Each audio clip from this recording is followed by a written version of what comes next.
It is 8:10 Newstalk Sauga 960 Raw Mike Richards, and tomorrow is June the 17th. People say, yeah, we know it's the reopening of the Prem. It's EPL. It's we're back to business on the pitch, and my birthday.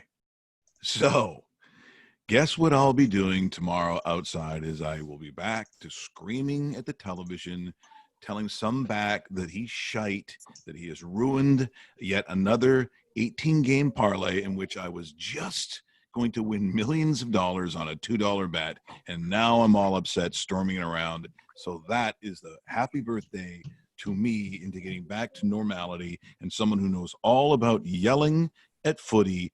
We have our very good friend, James Sharman. Ladies and gentlemen, from Footy Prime, the podcast. Hey, there he is. There he is. Hello, lads. How you doing? Listen, you know what's amazing is that we've been waiting for football for months and months and months, and this global tragedy, and it's being transcended by Mike Richards' birthday. What are the odds? You know? I mean, I was so excited about sitting down and watching Villa Sheffield United, but instead I'll be celebrating Mike's birthday instead. So, happy birthday. Yeah, I understand there's probably a lot of confusion about that over there. Is that what we're supposed to do? Which one are we doing? Which one? And I happen to think that I'm going to, and what does not say my birthday, but watching any match with Sheffield United. Hey, listen, they're legit this year, Mike. I know they're legit. Now, speaking of legit, we just had a conversation just off the air because previous to watching obviously what we'll be doing tomorrow, had to do with the Bundesliga, and Alphonso Davies, to me, was not a familiar story. It's not a familiar story to me, which is weird because I do watch a lot of footy and watch a lot of world footy. And here's this young man, technically, I guess now from Edmonton, where he's Canadian, and I'm watching him, and I'm thinking, okay, we're very excited if a Canadian goes over and makes one of the big squads. I don't care what it is, whether it's La Liga, the Serie A. It does. I mean, it's a very proud moment. This guy is a star. This is not only Bayern Munich, a massive world team in a very big league, but he didn't just make the team, did he? You know what? Davies will be, and I'll say this quite confidently, he will be the most famous Canadian sportsman in the world very, very soon. He's that good. This kid arrived at Bayern Munich from the Vancouver Whitecaps a couple of years ago now, 18 months ago. And many people thought, well, listen, he's a young guy, he's dynamic, but Germany and Bayern Munich are good at finding talent, and they'll take their time with him. They might loan him out to a smaller club so he learns his way in European football. Well, he gave them no choices, no chance. They started him very soon, and now he's a mainstay in the first 11 for Bayern Munich, one of the most storied football teams, sports clubs in the world. And he's dominating. He's wonderful. He's playing in a position at left back, which has been redefined in the last couple of years by some very good young players. People are saying he's one of the best left backs in the world. Now, listen, I think that's a bit of a stretch right now. He's still quite raw, but my word, that the talent level and what he's doing going forward is just wonderful to watch. And if you get a chance to watch Bayern Munich play, if you're just a generic Canadian sports fan, give it a try, because he is just the show at the moment. He really is. He's brilliant. His story is so Canadian too, in that he's a refugee. He came over, he's faced such adversity, moving to Edmonton and then getting picked up by Vancouver. And he's just one of these kids. He's got his feet on the ground and he's down to earth. He's a really good kid. Canada Soccer used him in their bid to get the World Cup in 2026. I was in Moscow when he made that speech, and it brought tears to your eyes. So yeah, Alphonso Davies, get used to the name. He's not going anywhere. No, different than the Owen Hargreaves kind of situation, I would say. A little bit different, yeah. And listen, I have a lot of time for Owen Hargreaves. I understand why he did what he did. I know he's a bit of a pariah in Canadian soccer circles, which to me is just ridiculous. But listen, Hargreaves is a great player as well. But I think Davies can take it a step further for sure. So Bayern Munich is a world power. Are you surprised that he went German Bundesliga and not EPL? Like a lot of people thought that was kind of going to be the tunnel. I'm not surprised in that I know a lot of your Premier League teams were interested in him. West Ham really looked at him, but they laughed at the amount of money that was being demanded, about 20 million at the time. Manchester United were apparently interested at one time, but Bayern Munich, Germany's a great league. It might be not be as well known as the Premier League, but it's one of the top 3 or 4 leagues in world football. And Bayern Munich is one of the great clubs. They've won Champions Leagues, European Cups. They're dominant in the Bundesliga, have been for many, many, many years. So it's always a great place for a young player to go because they know how to blood young players. And it was a veteran team who was trying to get younger.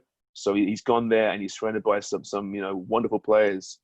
Names like Lewandowski and Muller. These are world-class players. These guys have done it all on the world stage, and he's learning from the very, very best.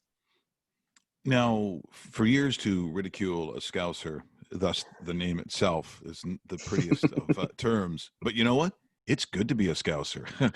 Lately, it's good to be a Scouser. It certainly is. Liverpool are 2 wins away from winning the Premier League for the first time in 30 years, and they could actually do it as early as this weekend. Now, Man City are playing Arsenal on I think Thursday or Friday. If Arsenal beat Man City, then Liverpool can win the championship by beating their arch rivals Everton at Everton's ground, Goodison Park, which I don't know how they'll keep all the red half of the city away from that stadium. I have no idea if that's the case, but what a moment. And I mean, obviously it's not ideal. I'm obviously a fan of the club, and it'd be nice to do it in front of the home fans or just fans in general. That's not going to happen, obviously. But maybe in many ways it's more memorable this way, right? The lost spring of 2020, ending with a championship with Liverpool winning. So it's going to happen. There's 9 games left, and they've got to win. 6 points is essentially the magic number, and it's going to happen. And I don't care whether there's fans in the stadium or not, Dave. I shall be celebrating. I believe it. Hey, James, when we're looking at, so it all starts up tomorrow. There's a couple of games on Wednesday, a handful on Friday, of course, the regular slate on Saturday, Sunday. No fans. They've taken safety precautions with COVID-19, just like every other major league across the globe, basically. What are you expecting? Are we seeing similarities to what we've seen with the Bundesliga for the first month? Because from all reports, they've run a really smooth camp as far as the league itself. And if the EPL is looking at a foundation, that might be the one to look at. It has, yeah. Germany's done a great job so far. No positive tests in a month of action now. And I'm sure the testing will be fervent in the Premier League as well. So I think that they've checked all the boxes as far as that's concerned. The football itself, we saw in Germany, it took a while for the players to kind of find their speed. There were some pretty rough challenges, shall we say, going in, some mistimed challenges, but the fitness has come back. There's been some more injuries, they're saying, than usually soft tissue injuries, which makes sense, of course. But I think overall, it's going to be a success now. It will be different, of course, with no fans. I know there'll be options. They'll pipe fake crowd noise into the stadiums for the TV, for the broadcasters, which I don't know. I've never liked canned laughter in sitcoms. I think it's just, if it's funny, I'll laugh. Don't tell me if I'm supposed to laugh or not. It's a bit like that. But people are saying, and in Germany, in fairness, I've watched it, and it does add something. But I think I prefer the natural. I want to hear the players screaming at each other, the coaches screaming instructions. It's England, right? So even without the fans, I'm curious as to how blue the language will be. I suspect pretty awful.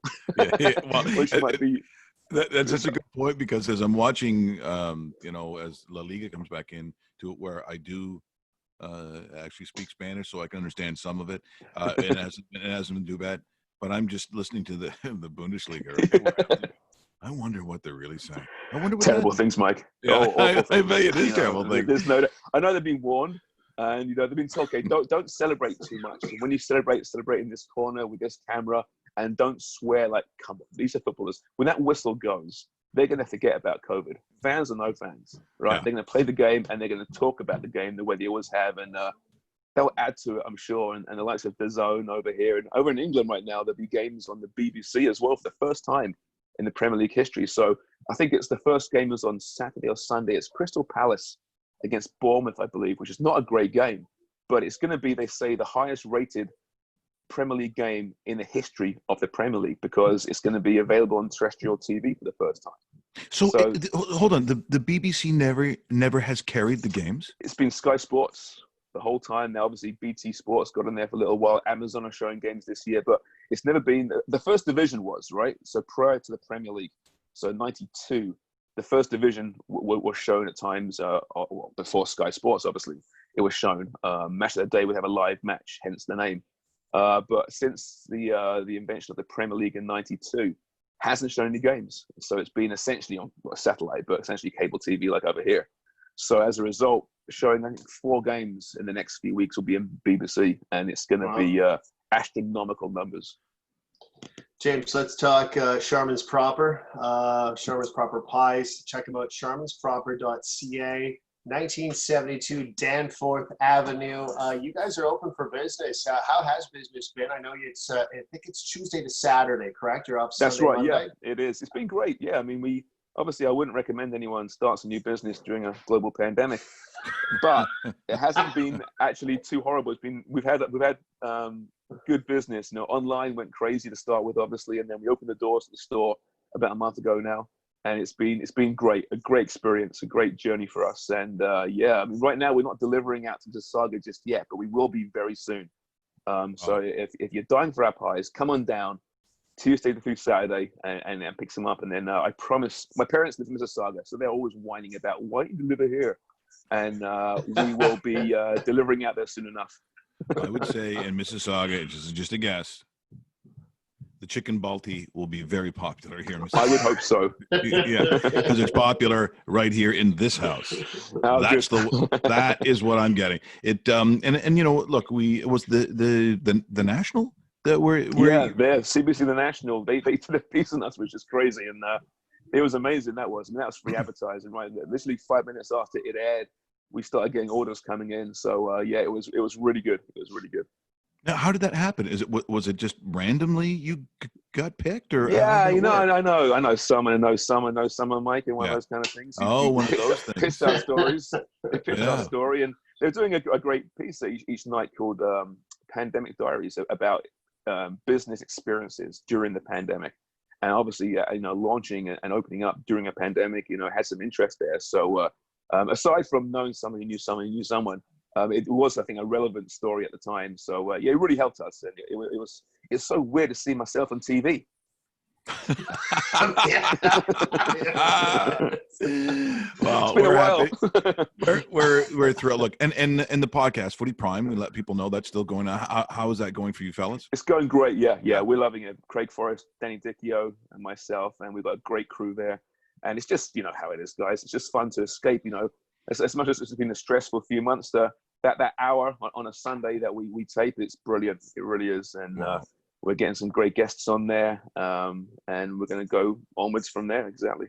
Fantastic. One quick technical thing too, because we didn't get a chance to talk about this.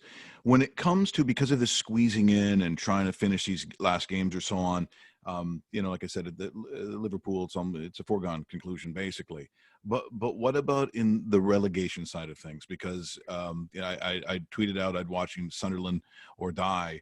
What a great show! It was just brilliant, and the understanding of just what happens when you go down from the Prem to the Championship, as they call it now. The monies are it's devastating to a club and to the city itself. So if you're Bournemouth, Aston Villa, Norwich, I mean, these are crucial 9 games because the health of your franchise probably it totally exists in these next couple of weeks. Yeah, I mean, the monies you'll be losing are astronomical. At the same time, you do get parachute payments when you drop from the Premier League to the League Championship to kind of help it a little bit. But you see, there's a few yo-yo clubs, but a lot of these clubs get relegated to the League Championship, and then they drop down again to League One. Sunderland being a prime example, Mike. It can just crush a club. So there's 9 games left for these teams, and they're enormous. And the race for the bottom 3, to avoid the bottom 3, is really tight right now. It's going to be great drama. There's as many as 8 or 9 teams that could still be facing the drop. Bournemouth are in there right now, and they've got by far the hardest run-in, according to all the data boffos out there. They say they've got the hardest statistical run-in. So Bournemouth's giving a bit of trouble. Norwich are cemented to the bottom of the table right now, despite playing some really good football, actually. Mm-hmm.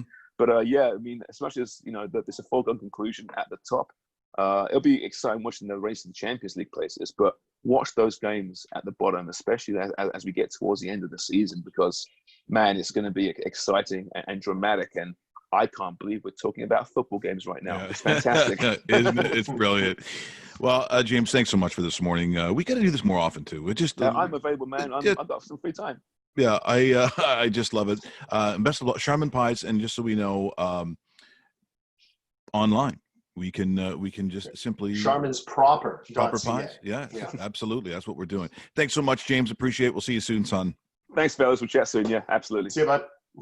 James Sharman, Footy Prime, the podcast. If you are looking for the Sharman fix, and once again, the website for the pies, sharmansproper.ca.